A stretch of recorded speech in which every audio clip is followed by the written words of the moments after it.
There are reports circulating that Texas Governor Rick Perry is undergoing, quote, intense media training to try and not sound like an idiot when he runs for president in 2016.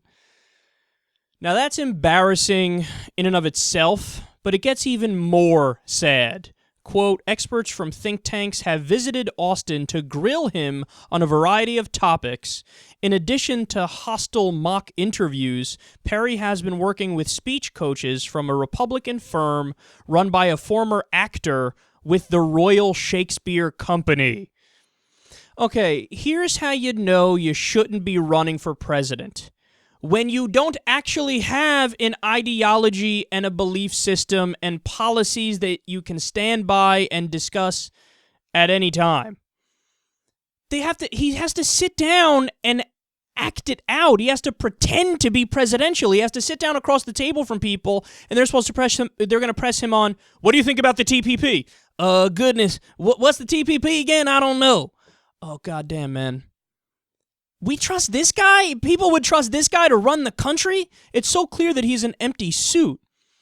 So all they're doing is they're grooming him to be a smoother corporate puppet. That's what this boils down to see if it's possible for him to get through the primary and then get elected. It probably isn't, because he's basically George Bush minus 8 IQ points. So America's really not too hot on that.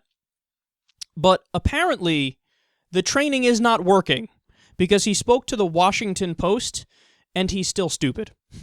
When he was asked about income inequality, he said the following, quote, we don't grapple with wealth inequality here in Texas. Biblically, the poor are always going to be with us in some form or fashion. You idiot. You don't get to run for president and say, poverty schmoverty. Wealth inequality, who cares about that? I'm friends with rich people. We all like the fact that we're rich. Fuck everybody else, man. The Bible says that there's always going to be some poor people, so I might as well not try to fix that if I'm president. I might as well just leave it as it is, man. And also, he's wrong based off the Bible. Are you kidding me?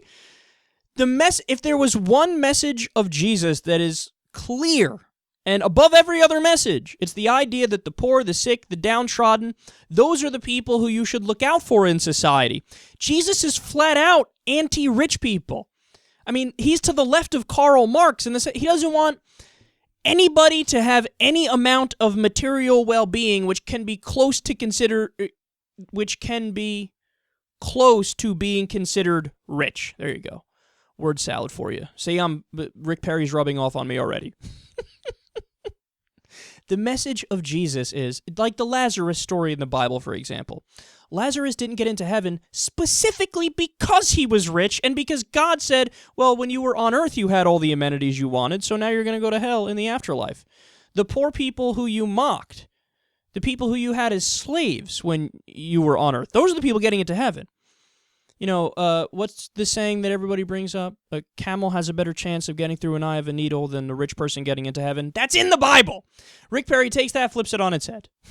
He's like, no, the Bible's actually fine with poor people. The Bible is pro-poverty. They want people to live in poverty.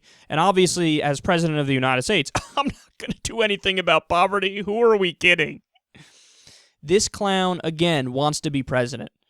He wants to be president for all the wrong reasons. He's an insecure little child who understands that he's not that bright. So he wants adulation and people to love him even though he doesn't actually work for that love or deserve that love. So he wants to hate his constituents, not care about poor people, and just be corporate America's puppet master so that he can be the figurehead and get praise heaped on him. Well, that's not going to happen. We're going to block that from happening. Well, actually, he'll sabotage himself enough because he says stuff like this.